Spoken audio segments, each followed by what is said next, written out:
Oh.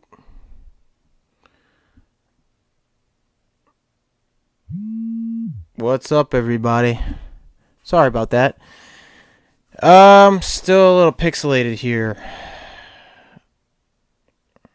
Just trying to see if this thing will stop doing this slowdown. I really don't understand how my internet connection is so slow, or that it's just my laptop. Yeah, it's definitely my laptop, and I'm sorry about that. So the stream is very slow, very pixelated. You guys can see here. Let me see. Do the quality here.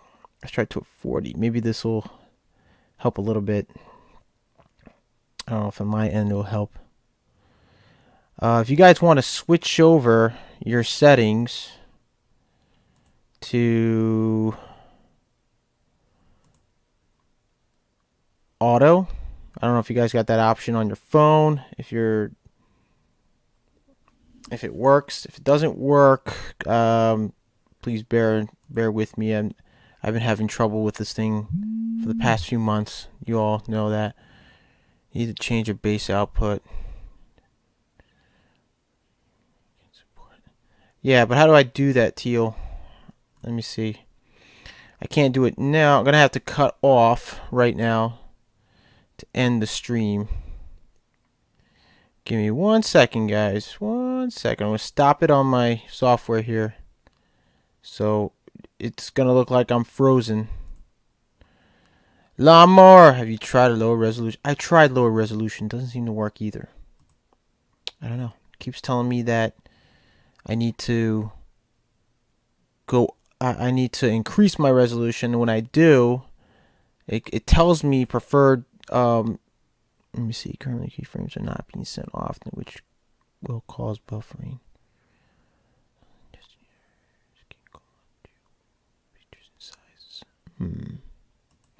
Yeah, no matter what I do, it's like I drop it, I decrease it, I increase a little bit, I increase it more, decrease it again. It's just like this thing cannot be satisfied for what I can give it. So here's what I'm gonna do. I'm gonna pause this for a second, guys. Stand by.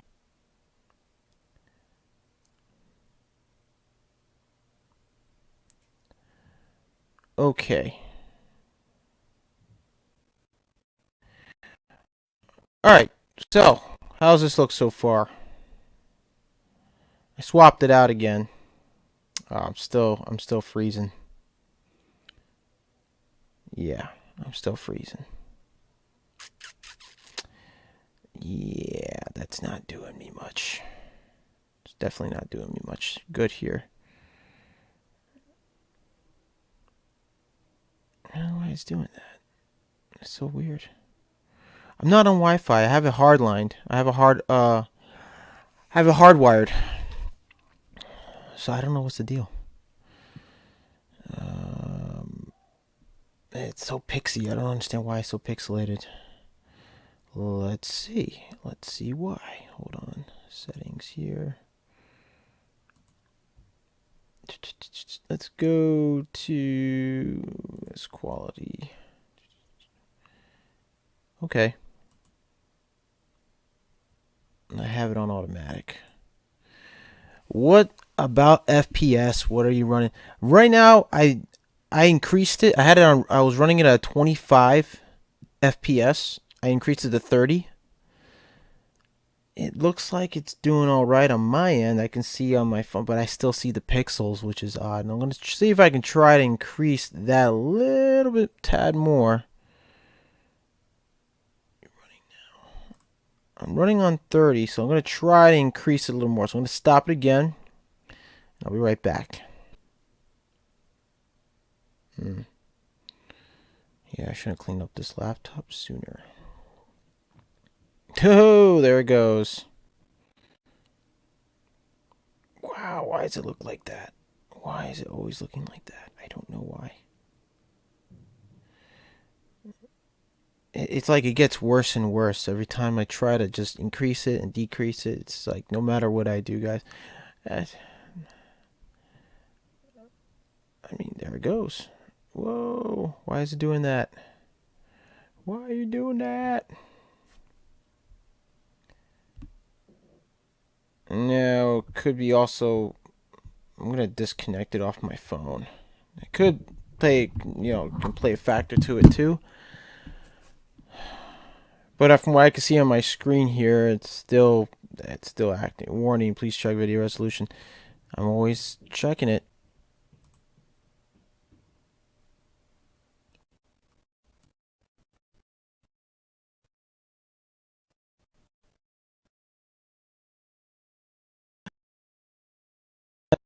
Really?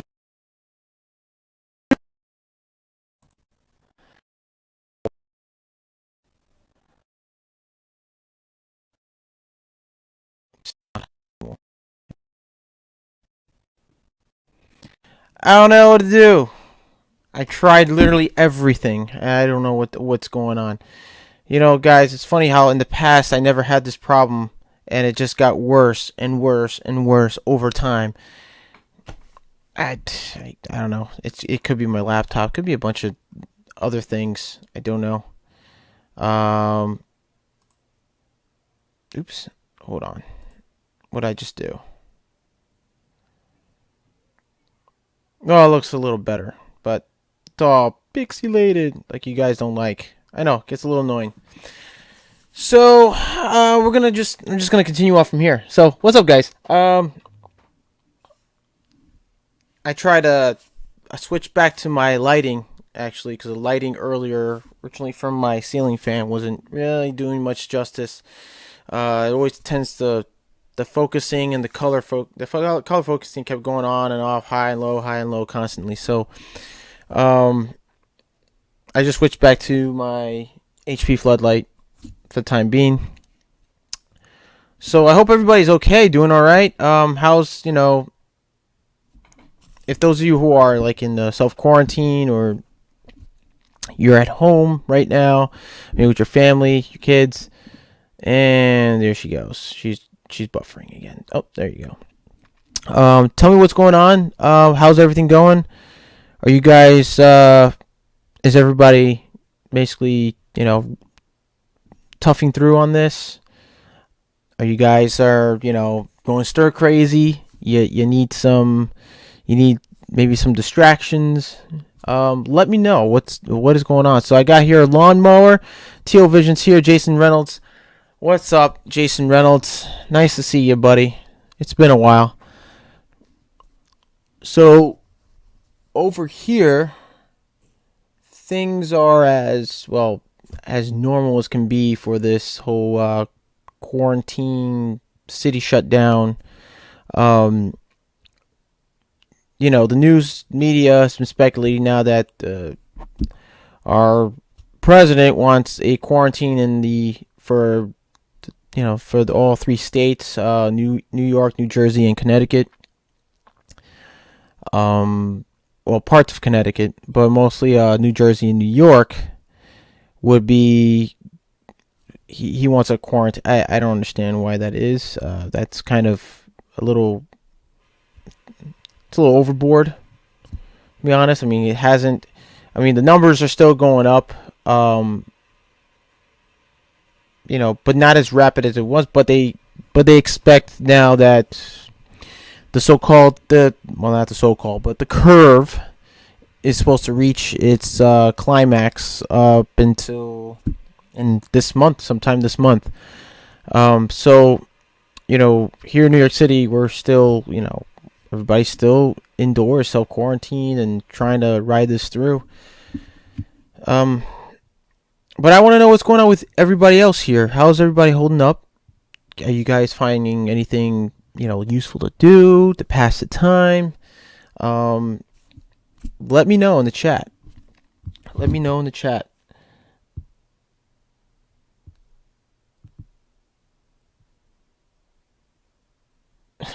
That's funny. So I'm seeing here now Fox News is going through some technical difficulties. That's wow. Woo. Wait, it's funny. I'm just getting like these Twitter messages here. Fox News says technical difficulties were responsible for Janine Pirro show that raised eyebrows. That's funny. Anyway.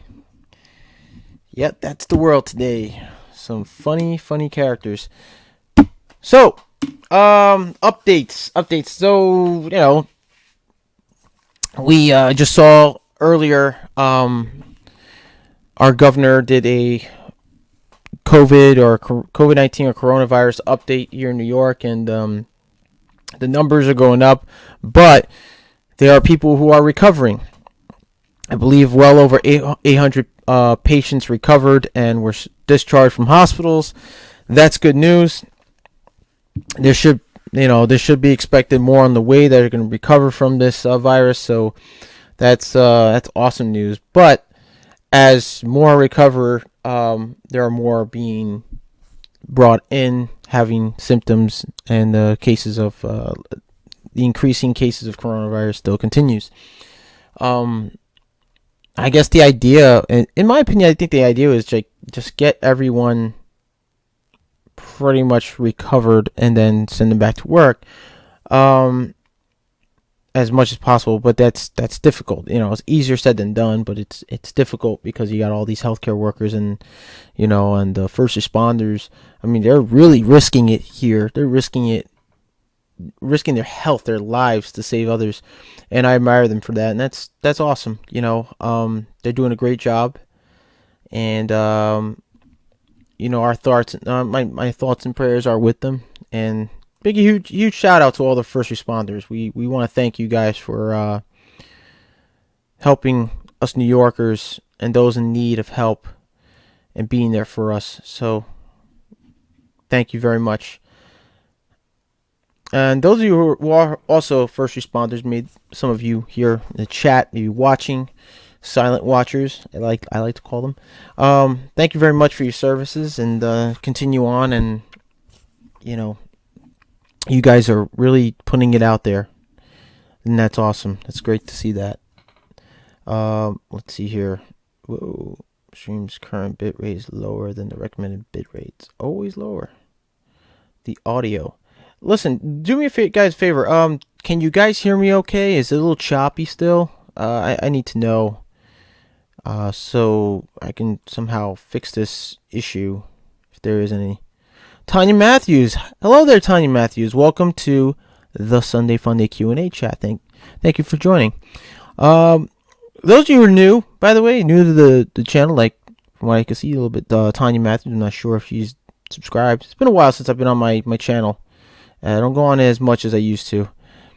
Sounds good. Thanks, Lawnmower. I appreciate that. If you're new to the channel, you're watching, and you've been watching some of my videos, and you find an interest in my channel, and you like what you see, don't forget to smash the like button on those videos. Also, if you want, you can also subscribe by hitting the subscribe button and tapping the bell notifications for future notifications, future videos, live streams, and subject to change. So yeah, and also I'm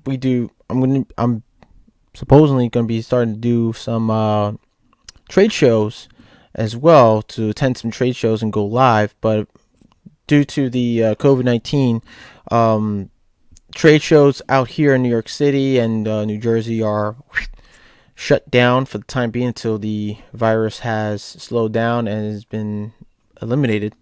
Hopefully eliminates completely. And like Lawnmower said, subject to change. So predicted peak is in 3 weeks. That's true. 3 weeks in a couple of weeks. Yep. For those of you who missed the last live stream I did Friday, the late night live stream at 8 o'clock, I came home from the job site, and Friday was my last day there because the governor has made an updated announcement that commercial construction sites, are to be closed until further notice, due to the increase of the COVID-19 outbreak. So now I'm no longer an essential worker. I'm now considered non-essential, and basically we're just I'm been sent home. So, and all the other guys on the job site sent home. We have to go collect unemployment, which is on the rise, an increasing amount of rise here in New York City. A lot of people are on unemployment, and it's not just New York City; it's everywhere else as well, other states. So, but in New York City, it's just shot up with unemployment like no tomorrow. For me, I couldn't apply unemployment on Friday, which was another day those from working who have lost their jobs or laid off could apply, but due to the fact that the site has been giving me trouble, so I was notified that to try Wednesdays. Wednesdays is basically the day that I have to apply and claim for unemployment. And what they do here in New York City, they base the claims, the certain dates and claims for people who's based on their last names, basically. So if your last name was A or C or D, started with A, C, or D or F, you would have to apply Monday. Or if you were from H to Q, or H to M, you would have to apply Tuesday. If you're O to Z, you have to play Wednesday. So they say that's how it works here. It works. That's how it works here in New York. Not sure how it works in other states. So other states may vary. I keep getting this little reminder, and I'm not. There we go. So from the stream status so far, I'm seeing excellent, but there's a suggestion to the audio stream's current bitrate. There's nothing really much I can do because I'm not going to really pause the live stream just to do that. Working from home now. Well, that's good to hear, Lawnmower. Working there are some people here. Most people here are working from home, and others who can't, who are like in the trade or in cosmetics and stuff. They can't do that, so we have to collect unemployment. Luckily, the government passed this care package deal where we're going to get a little extra money in our bank accounts or by check, which will be great. They did also stop interest on student loans because I'm still paying student loans, and they completely wiped the interest. They froze everything on that, but I'm still making payments. So no interest, but payments. Fortunately, it's still going through. My payment's been scheduled for next week, beginning of the month. So I can see how that turns out. But luckily, the interest is not going to kill me. So I guess this could help out pay my loans faster. I can take advantage of that. Let's see here. I mean, there's a lot of things going on. I think last Friday we talked about how this virus has now claimed the lives of a 17-year-old. Well, not now, but earlier it claimed the life of a 17-year-old in New Orleans. Another in L.A., Los Angeles. We have a 25-year-old here in New Jersey who's in a coma. Last I heard. It also claimed the life of the NYPD police officers, the first NYPD officer who had passed away. He's been in the police department on the force for 23 years. He was about a year away from retirement.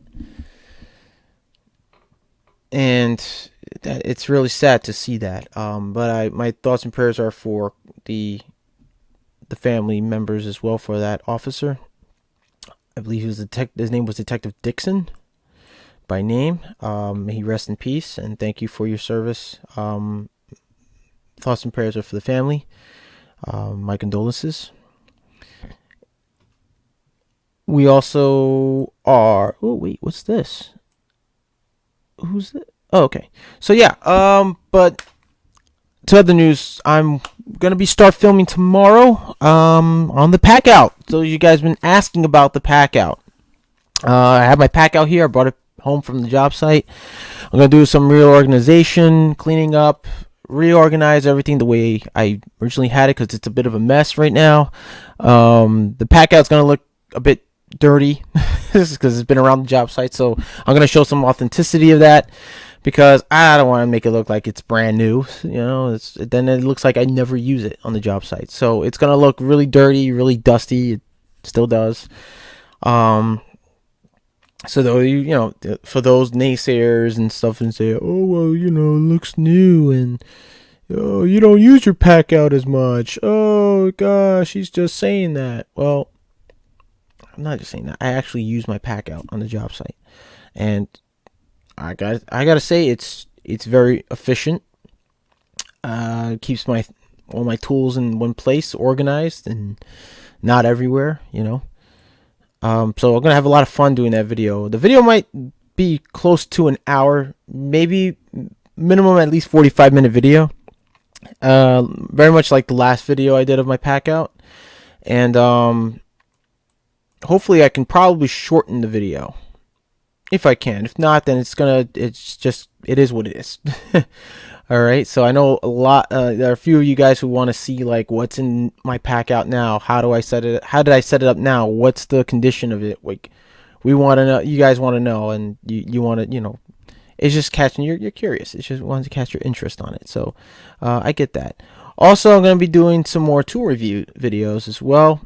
So there's going to be an extensive amount of filming since I have the time.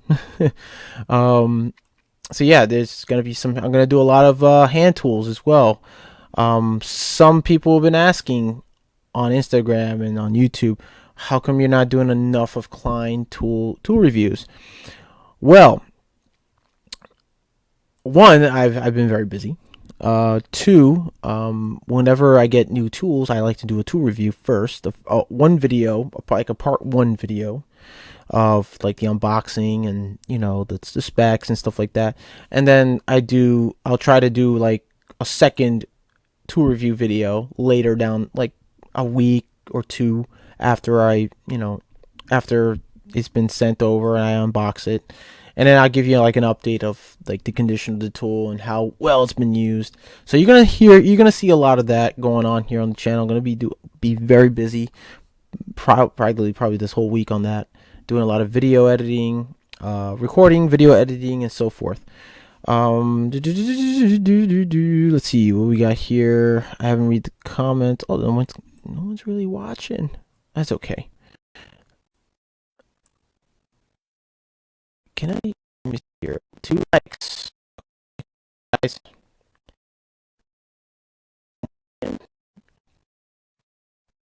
So,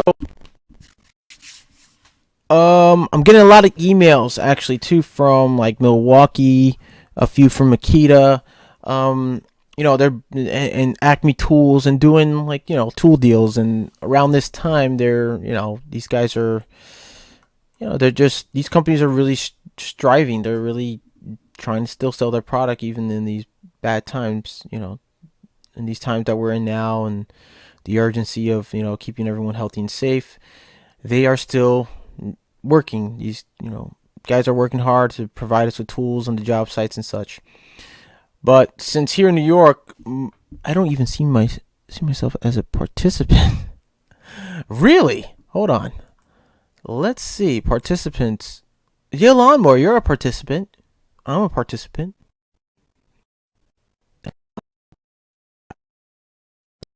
If you can see it right.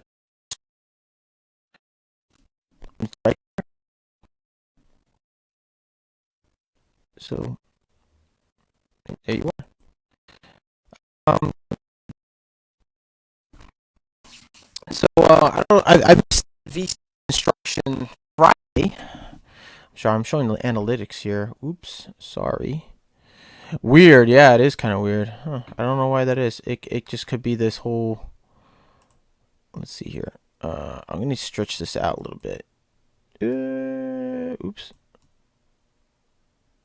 There we go. I think that's better. What do you guys think? That's better, right? Better. Butter. Now I see myself. There you go. There you go, Lawnmower. Got a question for you, Lawnmower. Why they call you Lawnmower? Are you the type? Because you sound like you're the type that likes a lot of lawn mowers and you do a lawn mowing. Like to me, you sound like a landscaper. what is it that you do, buddy? Let me know. Now, on my end, the stream is there's a bit of a delay. I would say probably like a delay of 30 seconds of live streaming. So you might get my questions a little bit later, or you're not, or if you have great connection, you might be seeing real time. So that's good to know. Let's see what else is going on in this crazy world today. I have a guy from the local school district that mows my lawn. Oh, that's why you call Lawnmower. Is that why Lawnmower? Okay, and also, just to remind you, those of you who are watching, if you see a person, anybody in the people in the chat that have their names highlighted in blue with a blue wrench, they're moderators to the chat, like Lawnmower here. What the moderator does is that they moderate the chat, meaning they make sure that no one's saying any bad words, language, being bullies, or soliciting, or even trying to be spammers. Because you get some spammers out here. They like to spam. I don't know why. It's just, I guess, just their thing. They even make sure we don't have any, like I said, naysayers and negativity on the channel or on the chat. So I really appreciate the moderators to the chat for keeping it that way. Licensed marine engineer, certified emergency manager, working on regulatory compliance for the water department. Nice. You got an awesome job, dude. That's cool. That is sweet. Sweet job. But that's great. You're keeping our water clean. Well, you're keeping your state's water clean, I would say. All right, so let's see here. I believe now, I got a notification that, ooh, what's this? Is this me? Yeah, that is me. I'm looking at my phone real quick for seeing any other updates. Yeah, it is a bit choppy on my end, on my phone. Live stream. What can you do? So the president's supposed to be making an announcement today. Whole updates. I mean, there's updates like constantly. So he should be on right now. Yes, sir. He's actually live right now, guys. So if those of you want to just check it out, you go ahead on YouTube, on the Washington Post channel. He's on live right now. Oh, my screen's froze. Okay, so that means looks like the screen on my end froze for some odd reason. I don't know why. Oh, there we go. We're back. So that's cool, man. You got a pretty sweet job. Compliance for the water compliance. Not bad at all. So how are you doing at this time, Lawnmower? What are you doing during these times right now? You guys are like on a quarantine or like a city or state shutdown? What's going on your end, pal?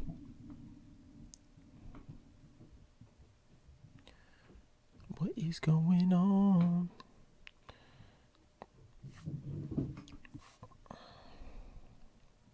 Oh, and by the way, I'm so sorry to even forget. This Q&A is about an hour. What time did I start here?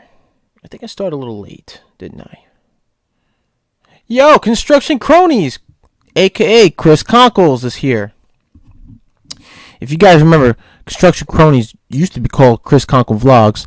He's switched to Construction Cronies. Those of you who have not been on the community in a while. And yes, that is Chris Conkel. So what's going on, buddy? How's everything? Been a while, man. Been a while. Counties on shelter in place. Very few restrictions. Oh, okay. I didn't find out they wanted me to work at home until Thursday. Wow. I tell you what, man. Hey, at least you're working, man. You're managing from home. That's, at least you're getting your paycheck to keep you busy. That's what matters. So let's see here. Yeah, so our president is on right now. He's making the announcement at the White House here in the States. Good, bros. It's crazy times, man. It is crazy times, cronies. It is definitely crazy times. I mean, this country hasn't seen anything like this, I guess, since the Spanish flu, and that was a little bit well over 100 years ago. And how's NYC? Well, I've been home. My last day was Friday on the construction site, so they decided to shut down all commercial construction except city infrastructure. So any company out there that works for the city, like MTA, Con Edison, and so forth, they are still working. City infrastructure is important, so they want to keep things up and running still. Get out of jail. I have a get out of jail letter so I can move around freely. Nice. All right. But be careful out there. Remember, practice social distancing, my friend, because it's huge here. Cronies, it's quiet. It's a bit quiet here in NYC. I'm here now in Staten Island, and it's quiet right now. Everybody's home. I can see from my surveillance camera screen, all my neighbors are home. The parking area is full right now. Normally, at a time like this, half of the parking area would be empty. People are still going to work. They all have, some of them have city jobs. Some of them are, most of them are contractors, and they work in the city. But everybody's home right now. Everybody's home. My neighbors are home. My neighbors upstairs, people that live above me, they're really cool people. The family's really awesome. The father, he works at a dealership, so he's only working, from the looks, from what I see, when he leaves the house in and out, he's working maybe a few hours a day and then comes home. A lot of you got some contractors who are coming back, who came back Friday as well. So good. I'm glad they shut it down. I was reading articles about workers being forced to work on non-essential projects because the big wigs deemed them essential. Yeah, right. Tell me about how luxury condos essential, bro. It's ridiculous. I see in my surveillance, all my neighbors are home. Yikes. Yeah, man. They're all home. Everybody's home. Yeah, I've been home for 3 weeks now. Whoa. Yeah, I just saw Justin Trudeau yesterday making an update. Really interesting. Kind of cool. He speaks French, man. That's pretty dope. You guys got a pretty cool prime minister in a sense. But I hear it's, you guys are doing the social distancing as well over there in Canada. So, I hope you and your family are good, man. But hey, keep making the videos, dude. I know you got probably like a lot of material. You're probably backed up with some material right now. I mean, I see you like almost every day posting up new videos. So it's great that you're still doing something. Spending time with the kids and getting your channel still up and going, bro. That's awesome. Keeping us all informed about the construction sites, and it's pretty cool. I like how you do your research, dude. You're amazing at that. And thanks a lot again. I haven't checked out your drone drone control, I think, for construction jobs for drones or something like that. I saw earlier, so that's gonna be pretty cool to watch. I can't wait to watch that. I just went for a drive. Thought it would make me feel better, but it didn't. Made me feel worse. It's a ghost town. My family is all healthy. Wow. Yeah. When I was in Manhattan, because I'm working right next to Port Authority on 42nd Street. Dude, it's just quiet. It wasn't as busy. I mean, the only thing you can actually see out there, the actual people who are out there, are not just besides from like cops and paramedics. You got the drug dealers and the bums there, dude. They're on the corners, and it's crazy. Like, they're just the homeless and mostly drug dealers on the corners, especially in front of the construction sites. It's ridiculous. Like, they're still out there trying to hustle, and they're not getting customers because their customers are probably just staying indoors, or I don't know, maybe elsewhere. Canadians always keep their distance from each other. They do it to freak out the Chinese tourists. Okay, yeah, bro. I have lots of footage, and thank you for that. I needed to hear that, bro. Hey, you're welcome, man. You know, like, we all need that one. You know, obviously, in these troubled times, we all need a little positivity. You know. How long is that? This is a fact.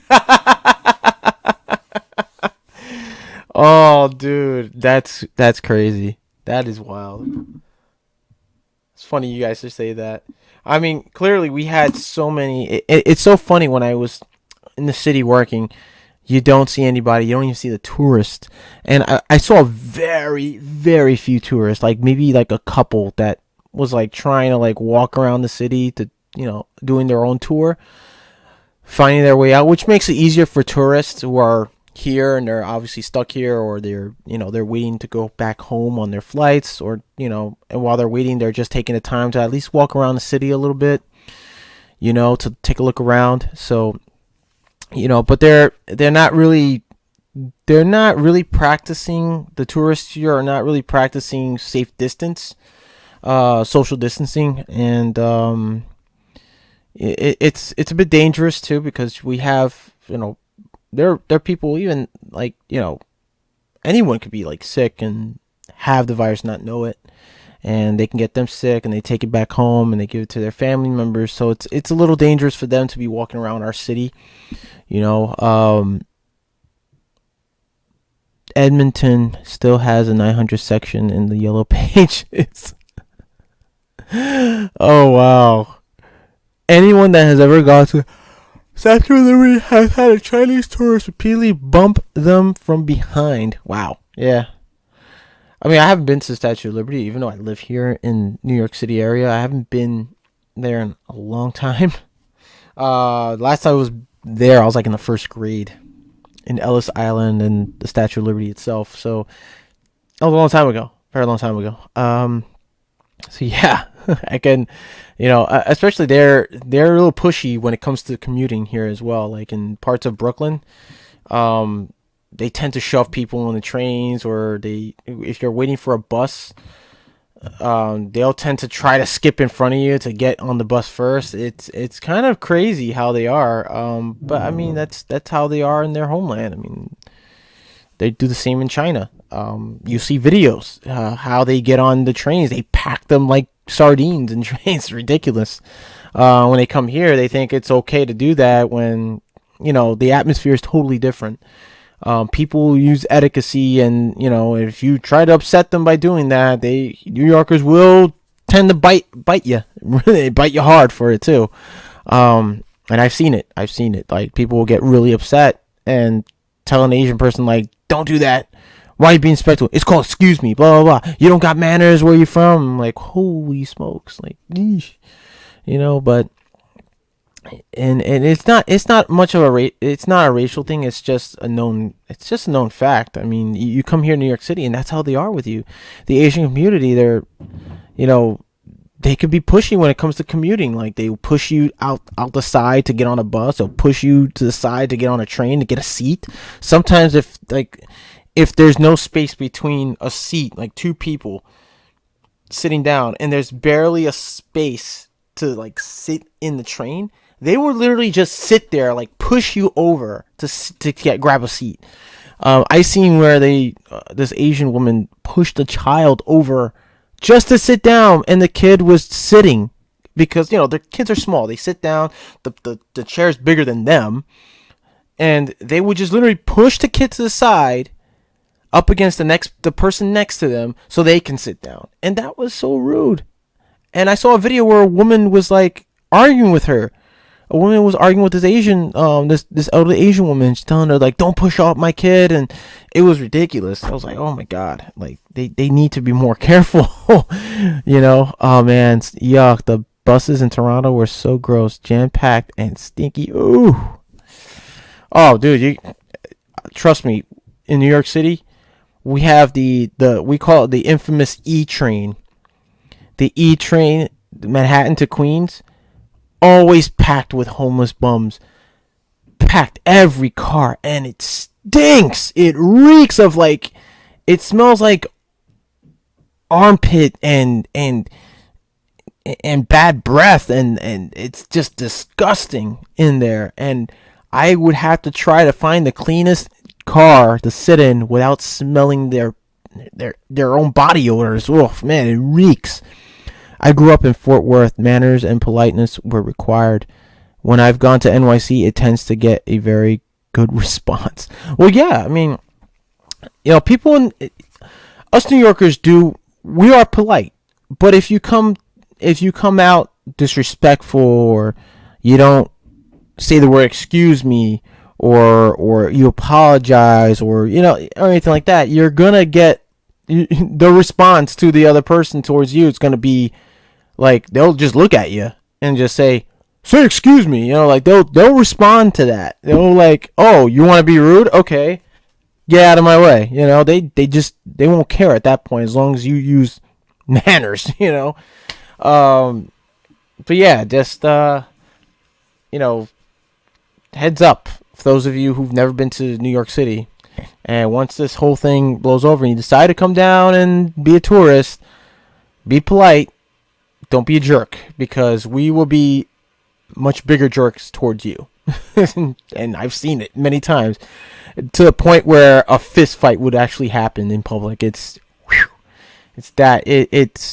like that here. So make sure you practice politeness and manners, good manners. So yeah, construction cronies, man. I can't wait to watch your videos, dude. I hope we get to do another video, you and I. Like we do another interview, or a live stream chat together one day. I'm kind of looking forward to that in the future with you, bro. It was awesome the first time. Can't wait to do it again with you. That'll be really cool. Yeah, keep me posted too. Keep everybody posted on that.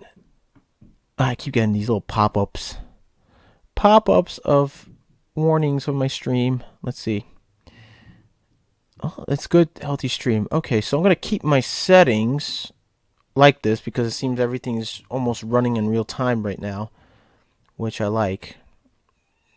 But just a little pixelated. All right. So what's up, guys? Are there any questions you guys want to ask? Anything at all between either power tools, the electrical trade, the HVAC trade, anything at all at this point? I'm open up to some questions. You can ask away, and I will give you the best answer if I could. Now, if I don't know any answers to the questions you come up with, let people in the chat, the live stream chat, will answer it for you. They are also tradespeople, so don't be shy. I love NYC. I have always had an amazing time there. I grew up with manners, and politeness was mandatory. Yeah, bro. Sure, dude. That will rock. I'll reach out to you. That would be awesome, dude. That would be awesome. Yo, and also let me know if you're ever going to come down to NYC, bro. We'll link up. We'll definitely link up. That would be pretty dope. Pretty dope. Once this whole, mess gets cleaned up with this whole coronavirus, which I'm hoping it will. And you plan on to come out here, man, let me know. We'll definitely meet up. The audio is perfect. Yeah, I keep getting the notification. Audio bit rate is at 0, and I don't know. Streaming's healthy. Streaming's good. Whatever setting I have it on right now, I'm gonna keep it that way, even though there's a little bit of a pixelation on the screen that you guys can see. Oh, I dropped my touchscreen pen. So let's see what we got here. Our president's still doing a live stream update about the coronavirus. Let's see what it looks at my channel. 5 are watching. Okay, cool. So, any questions at all, guys? I can gladly. I'm taking questions right now, and I will I'll give you the best answer I could. If you guys if you are a DIYer, or maybe you're an apprentice, an electrical apprentice, if you have questions or any questions at all about, code, I can gladly go grab my code book, look it up for you, depending on what year you're on, what state you live in, what year you're on. I need to get my house electrical inspect it, I get shocked when I turn the lights on and I can hear the dimmers buzzing. Okay, dimmers buzzing. Now, I've ran into those situations before, dude, and listen closely. It could be two things. Actually, it could be let me see, 1, 2, 3. I believe it could be two things. Actually, I'm going to give you two things about it, and there could be a third thing that could be also causing it. One, it could be your dimmer switch, your dimmer or dimmer switch, combination dimmer with a toggle switch, if you have one of those. The reason for it to be buzzing is that it could be possibly be an older switch that it's about its time to, it's just about its time to go out and be replaced. The second part also part of that would also be that it could be a low voltage type dimmer switch. Because you got to be careful when you're buying these dimmer/dimmer switches. You have to look at the specs. Some of them will say for low voltage applications from 0 to 100 volts, or 0 to 24, or 0 to 50. Then you have, that's one of the type of dimmers or dimmer switches. Then you have the multi-purpose or multi-voltage dimmer, where it's used for low voltage and line voltage, like from 0 to 24 to 0 to 600 volts. You also have one that is called the what do they call it again?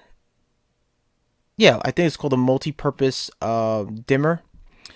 I've seen them before, and they're quite expensive here. They're used for different types of bulbs, a variety of bulbs, like the incandescent, fluorescent, CFL type bulbs, LEDs. If you have that, you should be good. Depending on the what type of bulb it wouldn't really matter what type of bulb you're using, because incandescent, CFLs, fluorescent, and LEDs, if you have those and the dimmer is working just fine, you're good. Now, another second part would be, if you have a dimmer, you install a dimmer switch, and not realizing you didn't look at the specs of it or the label on the side of the switch itself, you go hook it up, you put the bulb up in your fixture, and then all of a sudden the bulb, whether it's it most likely LED, let's say for instance LED, if it starts to flicker and you don't know why, I bet that's it. The previous owner did it himself, and I think he was a hack. Okay, could be that too, depending on how they wired it. Now, if the bulb starts to flicker and then stays on steadily, like on, but then starts to kind of like pulse, there's a reason for that. One, the bulb is not dimmer compatible. That's one reason. Or two, the dimmer is not compatible with the dimming type bulb. For instance, let's say you put in an incandescent fluorescent dimmer switch and your bulb is an LED, but your bulb is also a dimmable, compatible with dimmers and dimmer switches. You'll still get that pulse and flickering, and then you'll also hear the buzzing. That's because your switch is not compatible with the bulb. So you have to really pay attention to those things. Another would be, sometimes you'll have a dimmer switch that requires a neutral. And a dimmer switch requires a neutral, such as, let me give you a good example. My RF switch from Lutron. RF stands for radio frequency switch.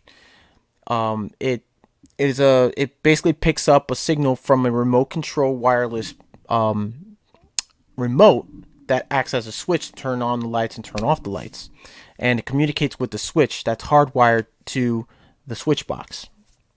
For those type of switches, those require a neutral, so that way it could stay in constant communication with the device.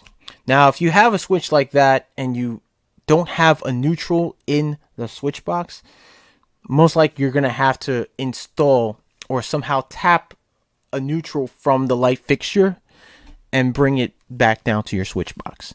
A good idea is to remove, if you have a 12.2, a 12.2 up there from your switch box to the fixture, and you have a neutral going back to the source, I would suggest switching out that 12.2 to a 12.3. Okay.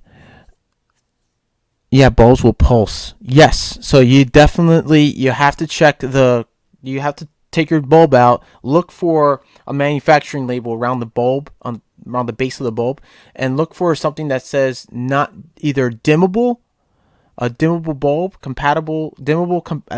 dimmer compatible, or non-dimmer. If it says non-dimmer bulb, it's not compatible with your dimmer or dimmer switch. Okay. It's a lot to take into consideration. Yes, it is. I've had service calls where people would have a do it themselves. Really, they'll put a regular dimmer switch, not realizing the specs. You have to look at see if it's compatible with certain bulbs in your home. So if you're going out, you're buying yourself a dimmer switch, and you're like, well, I'm just gonna buy whatever type of dimmer switch, and you end up buying one that's for LED dimmer use only, and you hook it up to a fluorescent or an incandescent bulb, it's not going to work as well.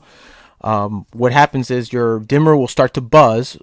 It'll have a very low tone buzz. Now the bulb would still possibly work, but start to flicker and pulsate. And over time, within about a week to a week and a half, it'll burn out. The bulb won't burn out. It would be most likely the dimmer will burn out. And it's because the switch can't really handle the load that's returning back. In other words, we run off of AC current. So if you look at you got a sine wave, basically clean sine wave. Sometimes you'll have a dirty sine wave depending on where you live, or what your load is on your panel and how much of a load you're pulling out of your meter and so forth. Why would I get shocked most of the time when I switch the light on? It could be that you could have no ground. There's no effective ground fault current path going back to your panel.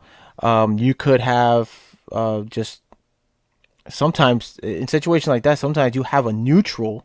Some people, I don't know why that is and who does this, like what electrician does this or handyman does this, but they will take the neutral bar. And if the plastic of the neutral bar is broken, what they would do is they would screw the neutral bar directly into the metal casing, the metal enclosure of that panel. And what causes that, because now that you still have a return path, it's also returning back to the box or from the device back to the panel and out to the box. Now, I'm guessing your house, depending on how your house is wired, whether you have like plastic boxes with Romex, or most likely you might have that effect where you have a ground, obviously bonded to the device. You're gonna feel that static or electricity, or if you're just getting a constant shock every time you turn it on, you can have a neutral touching a metal enclosure and no ground.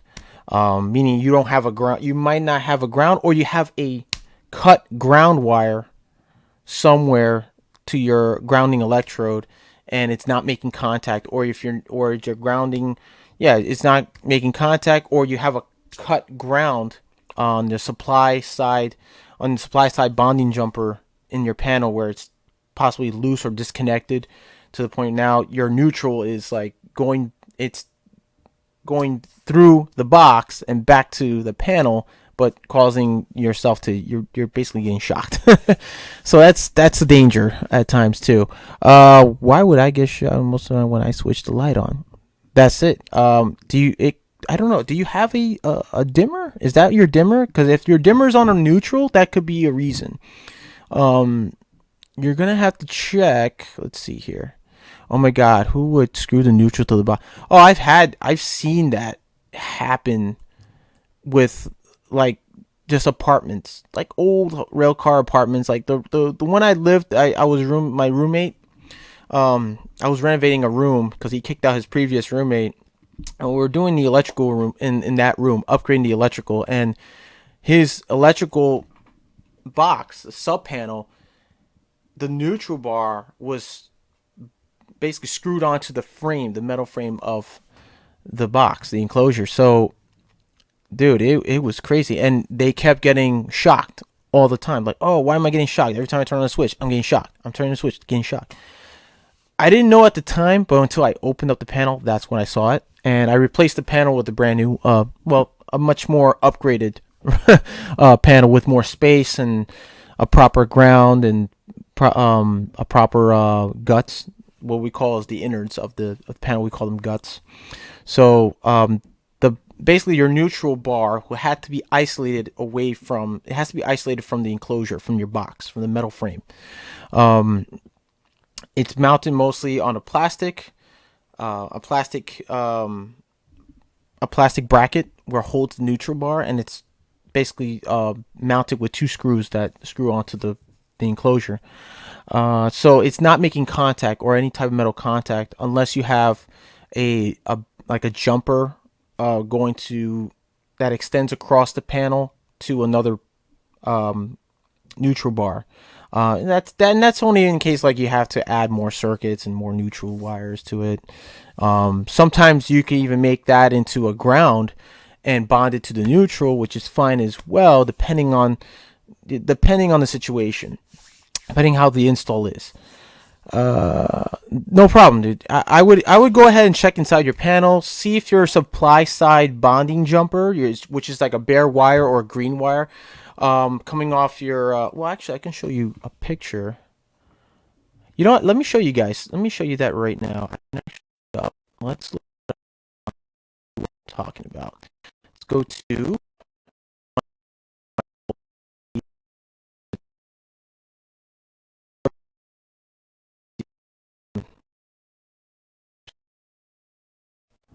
There we go. All right.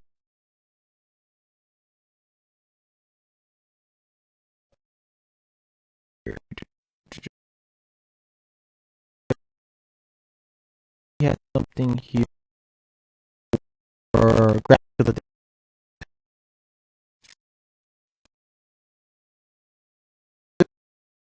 If you want construction companies, if you want, you can check out MikeHolt.com. He has some pretty cool. He's got some really awesome stuff here about electrical. He even talks about grounding and bonding here, and I can actually show you guys a video if you want. Let me see the video. Graphic of the day: dedicated electrical space indoor. That's article 110, section 110.26. E1A, dedicated space, has dedicated spaces. 2017 NEC code quiz, equipment devices shall only be permitted within ducts or plenum chambers specifically fabricated. All right, let's watch some videos here. Let me see if I can find free resources. Okay. Let's look at videos. Okay, so let's find something that you are talking about, my friend. We could find a video here, and it's under 2014, I would say. Grounding and bonding, 250. That's Article 250, right? Or branch circuit wiring. Service conductor separation, service disconnects and 6 maximum, sizing equipment, grounding conductor. Swimming pool bonding, pool feeder wire methods, overcurrent protection device, conductor size examples. That's odd. I don't see it here. I think he added more videos. He might have taken it down. Let's see. Okay, yeah, I think he took it down because he added 2017 videos. He added 2 new 2017. So he might have oh, here we go. Wait, I think I found it. Okay, branch circuit conductor sizing, circuit identification, that's 408.4. Bonding, that's for 277.480. Branch circuit multi-wiring. Available fault current label. I'm looking for ground fault current path. Where is that? I know it's on 250. S210. It's funny because I was just... Oh, here we go. Grounding service equipment. Let's take a look at that video. And I might have to... I don't know if you guys could probably hear it. And it's on YouTube. I just lowered them. Let's go on a little further. 250.24c says, listen, a service neutral conductor from the utility must terminate to the service disconnecting neutral terminal and the main bonding jumper installed. 250.24c says you have to bring a neutral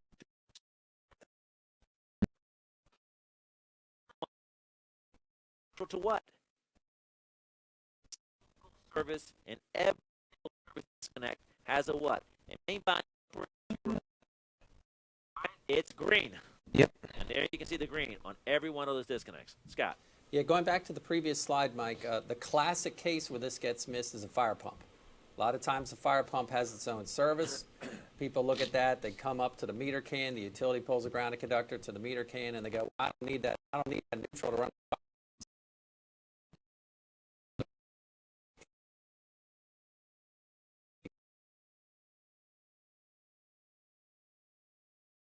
Actually, But that's so your we're...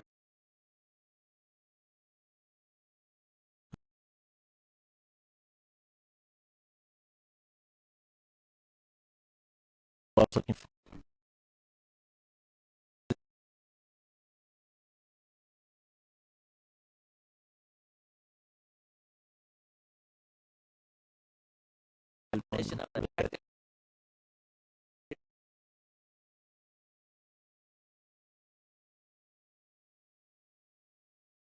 Ground fault current path.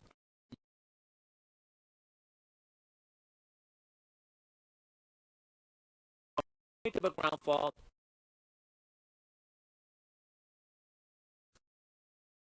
It goes along the conductor. And it Main the bonding panel jumper. board, it goes along this equipment bonding jumper here. And then it goes along the main bonding jumper, and then it comes over to the neutral, and then from the neutral it returns back. This entire path is what is called the effective ground fault current path. Michael, do you understand that? That's how the fault current look. Fault current leaves the source, travels the meter, disconnect to the panel, to the outlet, fault current. So this is intentional. Now, the next slide, we have time to look for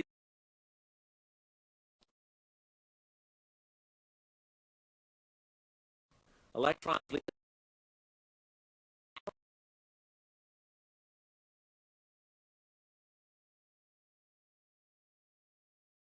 the system itself. It returns.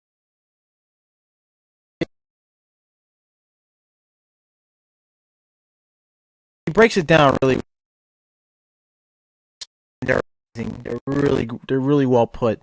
His illustrations are exactly what you see in the videos on the books, and he explains it to you. He just breaks it down to you, and it's like it's if you take any other book. I mean, I've have other electrical books, and I've been so confused about this grounding versus bonding. And he explains it so well. Even in his graphics, he'll just show you like how it goes, like how, how the electrons, how's the current, goes back to the source. So basically what we're saying is that when you typically have a system like this, a separately derived system, what would happen is that if you have a fault, a nick in the wire, for instance, right here in the main panel, where this little spark is, the reason for the ground, for having an equipment ground conductor, or a bonding jumper or supply side bonding jumper to the ground electroconductor. The ground electroconductor is basically a wire connected to the ground rod that's being buried in the ground 6 feet below. Now, when they say, ground fault, you're finding the least path of resistance, which is also now it's been proven that that's wrong. That theory is wrong about grounding and bonding. Electrons find the least path of resistance. It's not true. What the electrons are doing is they're trying to go back to the source, not to the earth. It's not going to the earth, because that could be dangerous. If it goes straight to the earth, you create a voltage gradient, and those nearby will end up either getting electrocuted or shocked, or it's dangerous, very dangerous to do that. But the reason why it's done that way is to basically, when a building gets struck, like I think he mentioned that if a building gets struck by lightning and all that energy is being is expanding and collapsing, because that's basically what it does from a lightning source. It expands and collapses. Sorry, buddy, your stream is all messed up, but I am on the same web page as you. Oh, I'm sorry, dude. I should be all right now. But yeah, when it expands and then it collapses, what happens is everything in the building shuts down. It creates a electric magnetic pulse. It shuts everything down and destroys the equipment. What happens is it goes, whenever the building's bonded to ground, it'll just go straight to the ground. It's not going to, it's passing through everything else, all the metallic parts, destroying everything electronically, and then it's going to the ground. It's safely going to the ground. That's the reason why we put ground rods, though. That's from what I remember what he said on one of his videos is the reason why we put it there. It's not for lightning protection, because lightning protection is totally different. I think that's in NFPA 8. Wow, I can't remember now what it was. I think it was NFPA 780, I think, or 680 or 830 or something like that. That's for lightning protection. Basically, what lightning protection is, basically you're putting air terminals on your house or building, and lightning hits those air terminals and then goes straight to the ground, safely without electrocuting people in the building. So, but it still ends up destroying like electronic equipment, and you have to go and replace it or repair it and fix it. So he explains it here really well, where if you have a nick in the wire, or somehow it gets loose in the terminals, and it just because of the way the wire's bent, and it comes off, loosens out, pops off, and it hits the metal framing of your panel. All that energy, all the electrons, the current goes onto the metal framing, through the bonding jumper, the equipment ground conductor. It passes through the equipment ground conductor, goes into the bonding jumper onto the disconnect, or if you don't have a disconnect, it will go to the supply side bonding jumper, to the transformer, to the supply side bonding jumper, and then back to the source right here. It'll go back to it safely, and then that's when the disconnect or the breaker would trip. So it will safely do that without destroying property, destroying equipment, or anything like that. Oh, I got a phone call. Gonna have to call back later. Sorry, Pop. So yeah, he explains it really well. I like his books. They're a bit expensive, but if you go and check out all his live streams, and if you register to his next live stream events, he actually gives out promotional codes where you get like 10, 25, 50% off his products, and I gotta tell you, it's worth it. It's worth it. I've been buying his products and studying. Right now, I'm actually studying the grounding versus bonding for 2014 NEC code. New York City is gonna pretty soon, hopefully by the end of this year, actually, I'm hearing is that we're gonna transition from 2008 to 2014, and our city code amendments are gonna change. They're either gonna change or stay at 2011. I'm guessing maybe, I'm not certain for sure yet, because I haven't heard anything from New York City's code compliance. We're still on 2011 code. I don't know if they're gonna, if once we transition to 2014, if they're gonna change the city code to 2017. My bet, I'm guessing that's what's gonna happen. They're gonna move it up from 2011 to 2017. Since now, we're uniformly changing to 2014, because our 2011 city code is also based on 2008 amendments as well. So we're following 2008 code as of right now. So if you live somewhere in the 50 states, your code or may be different, or you can go by your own. Some states go by their own very own code. They don't follow NEC. So that's just how it is. That's, I guess, politics for you. I don't know, but Mike Holt he has some really good products. He's got a lot of good resource and videos. So check it out. He'll explain it much further with you. He also has some grounding safety fundamentals. I think it's right here in this video, Chris, that he explains like loss neutral and stuff like that through safety fundamental. Now this video is like an hour and 13 minutes long, so I suggest if you're gonna like look through his videos, check this one out, the grounding safety fundamentals. He explains it so well, so well. It's really good video. So check that out. Now it may be different from your country. I don't know. Maybe I don't think it's that different, but I'm guessing you guys follow also the NEC in a sense. I'm not sure, or maybe you guys follow I think it's called CEC, Canadian Electrical Code, if I'm not mistaken. So let me know, dude. Let me know. So there you have it. That is Mr. Holt at his finest on his one of his videos. So hopefully I helped you with that.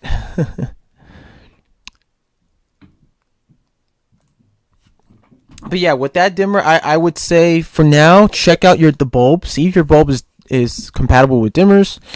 And check the dimmer as well. See if it's compatible, what type of dimmer it is, because they could all look the same, but they'll have a different purpose for what it's for. Some dimmers require a neutral, some don't. Some are are single pole, some are three-way switches. Or you can make the three-way. They have the option where you can make a three-way switch out of a dimmer or dimmer switch. Mainly dimmer switches. If there's a third, or if there's like two red wires and one black, you could actually make that switch into a three-way. And if you don't, and if you're just using a single pole, you can just basically cap off one of those wires and make it a single pole, which is fine. What else? I think that's about it. That's pretty much the basics right there. Sorry, I know I'm very thorough when it comes to electrical. When it comes to electrical, dude, I get into it like that, and it could be a little confusing at times. So if I'm confusing you, if you need me to slow down, I'll slow down. Just let me know. And I can just break it down. That'll make sense. I'll break it down slowly. I don't mind. Let's see. So yeah, that's the story of what we're going through in the electrical industry here too. And this guy is from what I can tell, Mike Holt so far is the only guy I know who's holding it down in the electrical industry here in the States and probably all over the world, for that matter. So he's dedicating himself to educating all electricians and those who are like.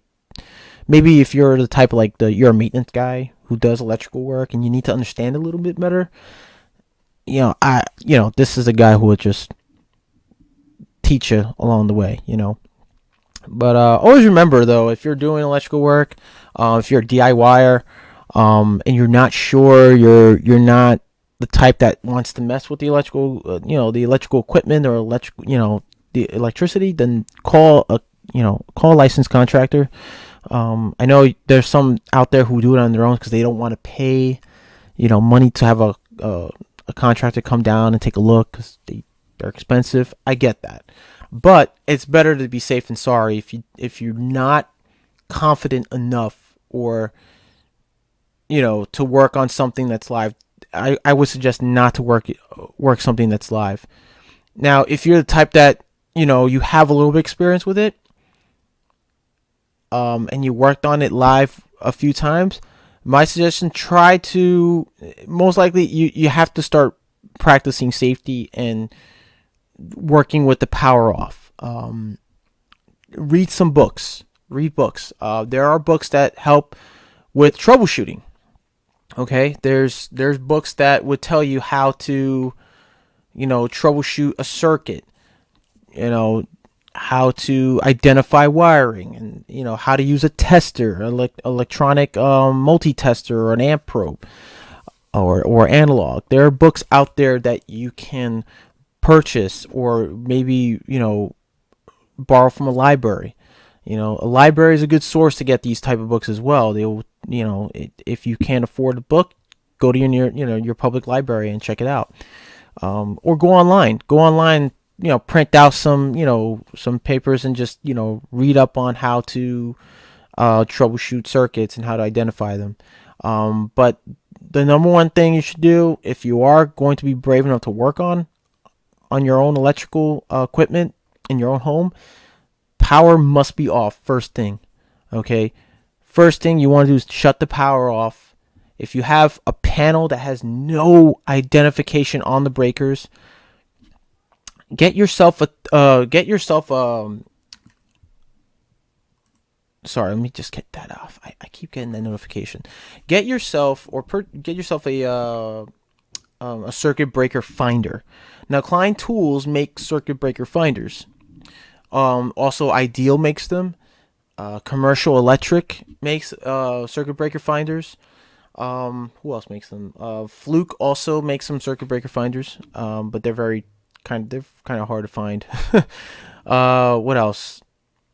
I mean, that's about it. Try to see if you get your hands on one and read the instructions to see how they operate, because those circuit breaker finders will find the circuit that you are looking for, and you could safely turn off the breaker and work on the device or the equipment that you're working on. Okay, so be very careful about that. But most importantly, if push come to shove, call a contractor, call a qualified competent individual that works on electrical every day. All right.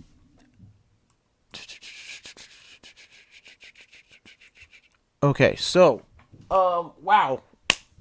Okay, I'm just actually about out of time. So guys, thanks so much for being here. I want to thank who are the participants today that I want to thank here. I want to thank not myself. I'm going to want to thank Lawnmower. I'm going to thank Jason Reynolds for being here. Tanya Matthews, thanks for watching. And of course, my buddy Construction Cronies and Teal Vision. Thanks for Teal. I'm going to see you online later, bro, in a few minutes. So thanks for watching. I hope whatever information I provided was helpful. Now, if I'm wrong about a few things, let me know. You can email me my email's in the description box down below. Email me any questions or correct me if on anything on this chat that I may have been wrong on or I've been off on. I don't mind. It's always good to have somebody to just, give me the right information, because we don't want to lead people on with the wrong information. So, again, thanks for stopping by, guys. Thanks for watching.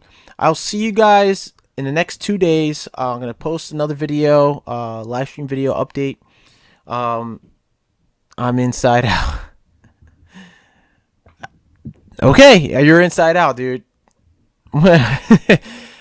Thanks for stopping by. Thanks for watching. Again, if you're out in the construction field and if you're in a state that requires you to be in the construction site during this time and these troubled times, always remember, wear your personal protectives, your PPE, protective equipment.